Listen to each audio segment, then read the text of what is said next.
Hey guys, welcome back to my YouTube channel. So I know I haven't filmed or updated you guys in about 2 months. It's been a crazy 2 months, I'm not gonna lie. My last video was just a little bit of an introduction about me and about the pageant and such, but today I'm gonna be focusing on my platform, which is a little bit more serious. So yeah, let's get into it. So for those of you who aren't familiar with the Miss America organization in general, each girl who competes has to have a platform, and their platform is basically what they're passionate about, what their year of service is going to be based on. And my platform, the official name for my platform, is Know the Signs, No Stigma, educating students on the signs of depression and anxiety and dissolving the stigma around it. And honestly, this is a platform, this is something I am so passionate about and I have been passionate about for a very long time. And I just kind of wanted to hop on here and explain to you guys exactly why I did the pageant and what I'm basing my year around. Okay, so the reason I picked this is because depression and anxiety is something I hold very close to my heart. I have struggled with depression and anxiety for many, many years, and I previously wasn't as open about it as I am now. Now I am able to talk about it and I want to educate others on it, and that's the whole reason I did the pageant in general. But I want to say since my freshman year in high school, going into freshman year in high school, I'm a senior now. For all those of you who don't know, I'm 18, I'm a senior. I've struggled with it pretty badly, and I never really knew what it was. I never knew it was happening to me. I always thought I was totally alone and nobody would understand how I was feeling about it. So going into senior year, it kind of became something that was a little unbearable for me to handle on my own, and I started realizing that more and more and more, that I wasn't able to talk to my family or my friends about anything, not just how I was feeling, but in general. I wasn't able to make those connections anymore that I was previously able to make. And for those of you who struggled with it, you know how difficult that can be when you are isolating yourself and you don't want to do anything, you don't want to go out with your friends, you live in a cage, basically. I lived in a cage. I came home from school, went to dance, went straight in my room, and I didn't want to talk to anybody, and that put a lot of strain on my family relationships as well as my friendships. And that was something I didn't want to see happening anymore. I really wasn't able to function each day without not wanting to get out of bed or not wanting to see other people or not really wanting to go on. As dark as that sounds, that's how I was feeling at the time. So I think it really, really, really got like way too much to handle was at the end of the summer, this past summer, going into my senior year, as I said previously, my sister was leaving to go back to college. And, you know, it's never really been an issue in the past. Like, she's not very far away from me, so I could always go see her.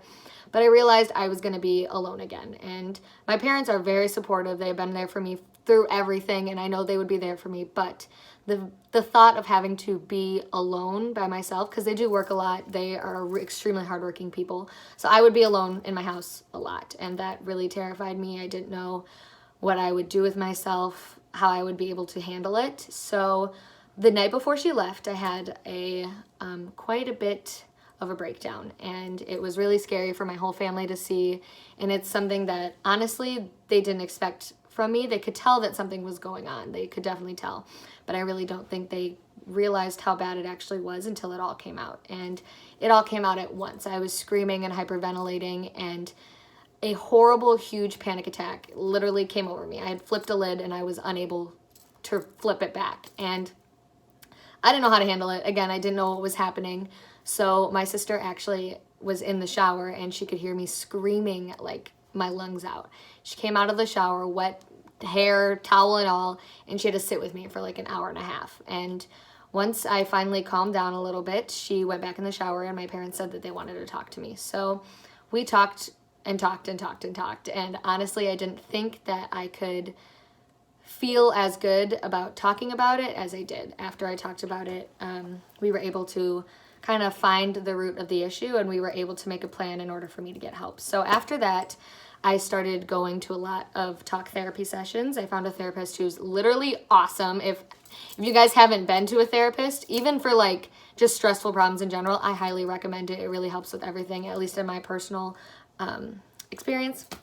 So we found a therapist that could really help me, and once I talked to her, she realized all of the dangerous situations I was putting myself in, and that I was potentially a danger to myself, and not necessarily to others, but I could have hurt a lot of other people in the process, and I really didn't want to do that. I have a huge heart, not to toot my own horn, but I have a huge heart. I don't want to see anybody else hurt, so she could tell that there was things that needed to be helped and needed to be fixed. She didn't want to alter my personality. She didn't want to alter me at all, but she wanted to help me understand what I was going through so I could get through it.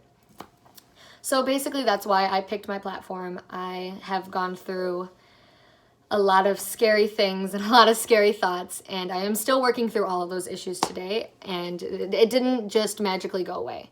As much as, you know, I would have liked it to, it didn't. And the reason I chose to do the pageant and I decided this to be my platform is because I wanted to advocate for this, because it is something I am so passionate about. And I wanted to talk to you guys about it and be real and authentic, because when I do talk about it, it energizes me and it fuels my passion even more. So yeah.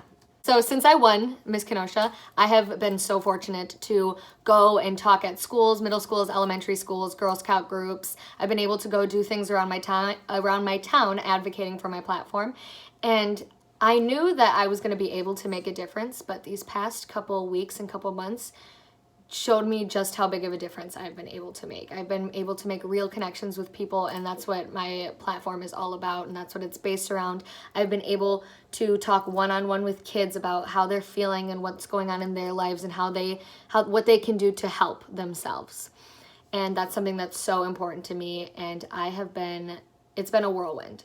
And I know that sounds so cliche and so dramatic, but it really has. I'm so lucky to have the job that I have. So over this next year, I know I was talking about how I visited schools already, but I will be visiting more schools, and part of my platform is educating students about it. So as they grow up, if this does happen to them, they're not totally lost, they're not totally in the dark like I was, because again, I had no idea what was happening to my body. I felt totally alone. My mind was discombobulated. It was like there was a fog around me at all times. So that being said, when I go visit younger schools, I go in and I explain what Miss Kenosha is, what a platform is, and then I tell them that my platform is about understanding your emotions and your feelings. And I read them this really nifty book. It's called Princess in the Fog, and it's about a princess that has everything that she could ever want or need, but still there's something about her that makes her unhappy, which is the fog. And it does an extremely amazing job representing the fog and representing what happens to you when you are depressed or you are upset or you suffer with anxiety and all that stuff. And I have been able to talk to kids as young as kindergartners who tell me that they relate to that princess and that they relate to that story because they feel a fog.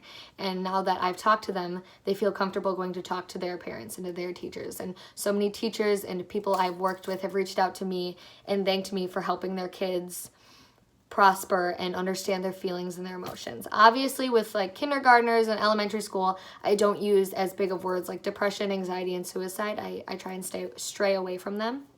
But I do focus a lot on feelings and sadness and what happens when you're sad and how you feel when you're sad and how your body feels when you're sad and what makes you happy and what never to do when you're sad and all that great stuff that goes along with it. We really target that and how to be a good friend to somebody who is going through that stuff and how to check up on your friends and all that. So I go to schools and I have the pleasure of making an impact on these people's lives. Bringing this topic to light is something that is so crucial for kids, especially when they're transitioning into middle school and high school, to understand and to know, to look out for the signs of what's going on and to handle it adequately. One of the stories that I hold very close to my heart, didn't actually happen that long ago, was when I was working with a Girl Scout troop here in town.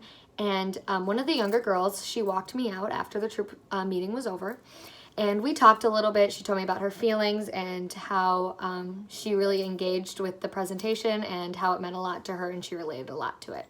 So I said thank you. We went our separate ways until later that night, my director, who is amazing, she's absolutely awesome, got a message from this girl's mother. And I didn't understand how deeply my platform and my lesson impacted her and impacted those girls. But she was talking about it and she was talking to her family about how she feels comfortable talking about her feelings and her emotions and that she wants to get help for how she's feeling. And this girl is in second grade, who would have never said anything about how she was feeling to anybody before I came in and talked to them. And that right there just makes it worthwhile for me. Even if one person can come forward and say that I have helped them, then I'm doing my job and that I have done what I'm supposed to do. And that's really what I wanted to come here and talk about, is my platform, and that it's okay to feel all of your feelings. It's actually important to feel all your feelings and able to function in society and like a normal person. We all have these feelings, but if you are feeling a specific emotion like sadness or anger for a prolonged period of time, to get help and to talk about it. And that's really what I'm advocating for and what I'm going for. So thank you guys so much for listening. One piece of advice I want to leave you guys with is you are never alone with whatever you're feeling or whatever you're going through. Trust me, I have been through a lot and I thought I was the only one going through it. But once you talk about it and voice it, you find out that there are so many people willing to help you, and there's so many people going through the same things you are, and you can work through it with people together. You are never, ever, ever alone. Thank you guys so much for watching. I'm sorry this video was a little bit more serious, but I thought it was really important to get out there and to vocalize that before I go on with more content and such. So if you guys ever need anything, I am easily accessible through social medias, Facebook, Instagram, Snapchat, all that stuff. If you're ever going through anything, if you ever just need to talk to anybody, I will link all those down below. And yeah, thank you guys so much for listening, and I will see you in the next one. Bye.